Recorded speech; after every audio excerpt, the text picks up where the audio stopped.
Introducción. La marcha es una necesidad básica para desplazarse de un lugar a otro.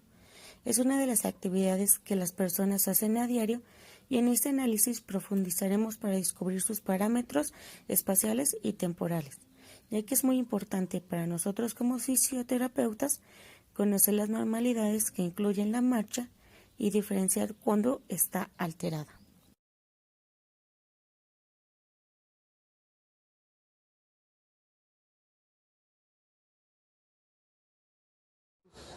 A continuación hablaremos de los parámetros espaciales de la marcha. El primero que mencionaremos es la longitud de paso. Este se define como la distancia entre contactos sucesivos de talones de distintos pies. Esta aproximadamente mide 72 centímetros. El siguiente que mencionaremos será la zancada, que está definido como la distancia entre dos contactos sucesivos del talón del mismo pie, tomando como referencia la pierna derecha a la altura del número 1 y siguiendo con la progresión hasta que vuelva a contactar ese mismo pie. Esa sería la zancada. Esta aproximadamente mide 144 centímetros.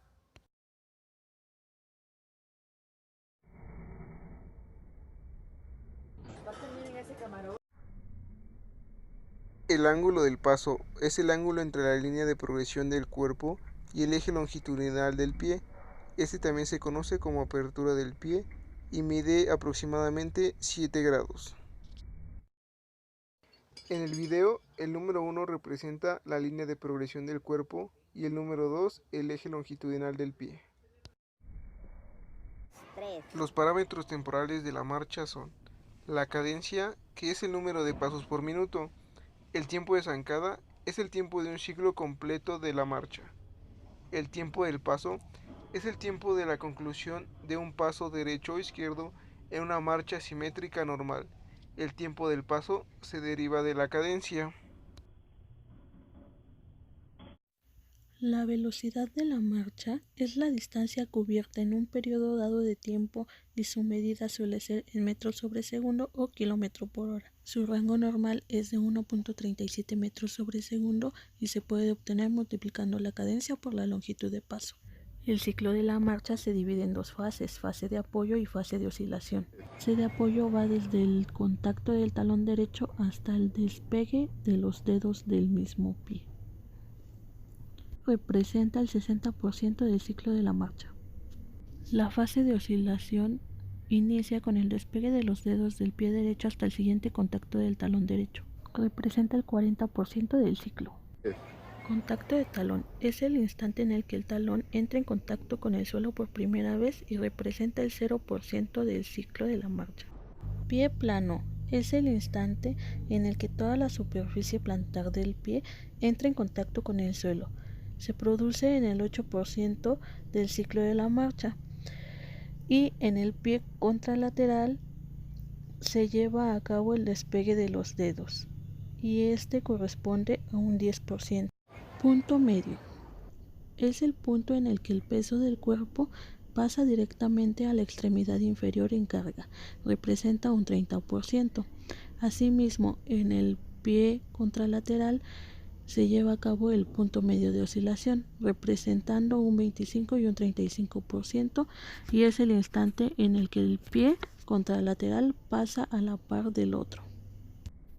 Despegue del talón, 40%. Es el instante en el que el talón se despega del suelo. Contacto del talón representa el 50% y es el contacto podal de la otra extremidad. Despegue de los dedos representa el 60% del ciclo. Los dedos del pie se despegan del suelo.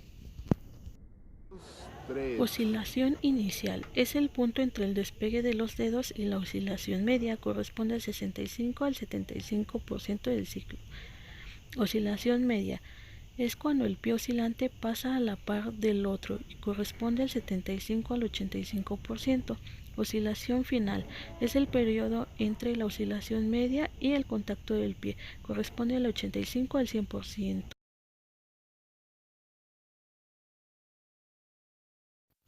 Apoyo bipodal corresponde al 10%. es el contacto del talón derecho al despegue de los dedos del pie izquierdo. Apoyo monopodal derecho corresponde del 20 al 40% del ciclo. Apoyo bipodal corresponde al contacto del talón izquierdo y despegue de los dedos derechos y es el 50 al 60% del ciclo. Apoyo monopodal izquierdo corresponde al otro 40% del ciclo. Contacto del talón con el que iniciamos corresponde al 100% del ciclo. 3.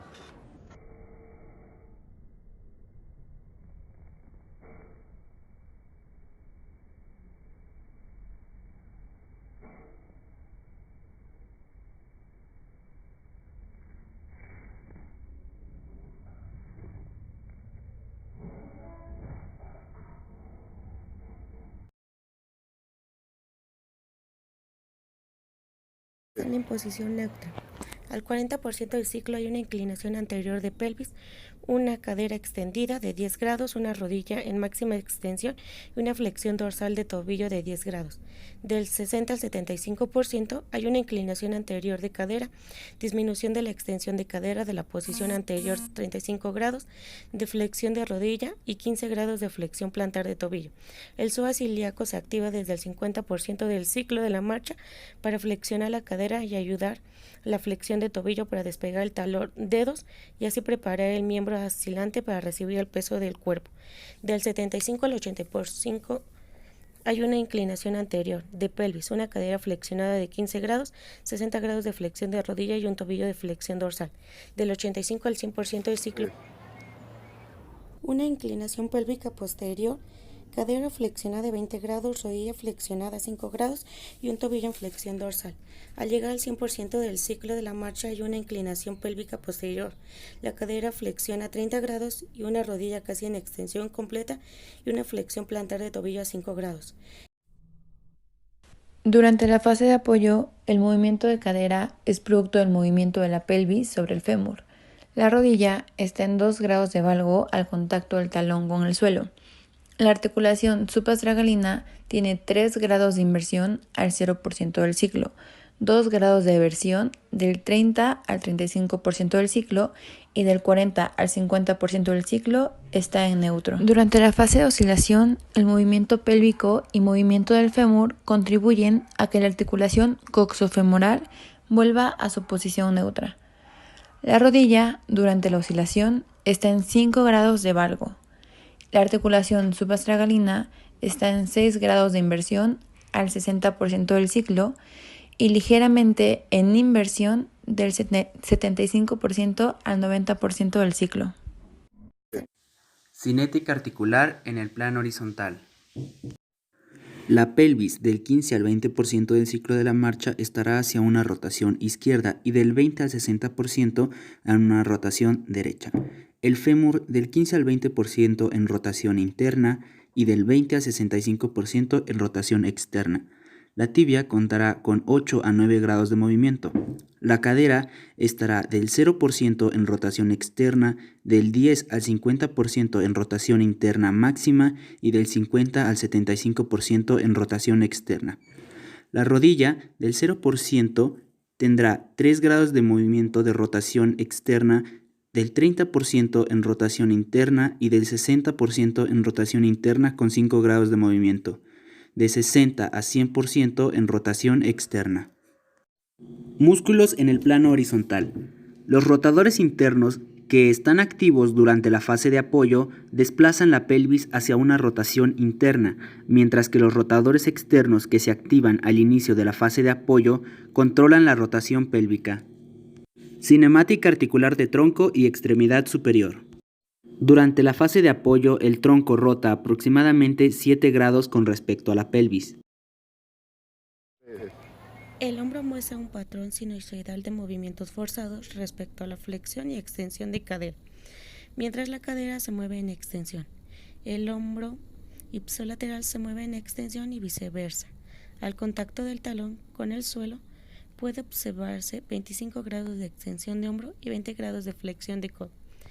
Al inicio del apoyo bipodal podemos ver una flexión de hombro de 10 grados y una flexión de codo de 45 grados. Al concluir la marcha, el hombro vuelve a estar a extensión de 25 grados y el codo en flexión de 20 grados. Erector de la columna de la región lumbar de C2 a C4. Tiene dos periodos de activación. El primer periodo es del 0 al 20% del ciclo del músculo. Tiene como objetivo controlar el momento anterior del tronco. Recto abdominal. Tiene actividad notable, pero hay un aumento de su actividad al 20%. Este es para hacer una coactivación para estabilizar tronco en el plano sagital. El erector de la columna tiene el segundo periodo de activación, del 45 al 70% del ciclo. El recto abdominal se activa por segunda vez al 70%. Además de controlar el momento anterior del tronco, estabiliza la pelvis, la columna lumbar, brinda una fijación estable para los flexores de cadera. Músculos implicados en el ciclo de la marcha. El contacto de talón, el glúteo mayor se activa con fuerza para extender la cadera y evitar flexión de tronco sobre el fémur. La rodilla está en flexión de 5 grados y el tobillo en flexión dorsal de 5 grados. Glúteo mayor extiende cadera de un 0 a 30 grados y sostiene el cuerpo. Del 0 al 10% del ciclo, los isquiotibiales se activarán y ayudarán al glúteo mayor durante el ciclo. La flexión de cadera se verá disminuida. Habrá 20 grados de flexión de rodilla. Aumentará la flexión dorsal de tobillo. En el 30% del ciclo hay una inclinación anterior de la pelvis. El glúteo mayor, los isquiotibiales y el cuádriceps se encuentran en una posición neutra, mientras que el tensor de la fascia lata y los aductores estabilizan el miembro.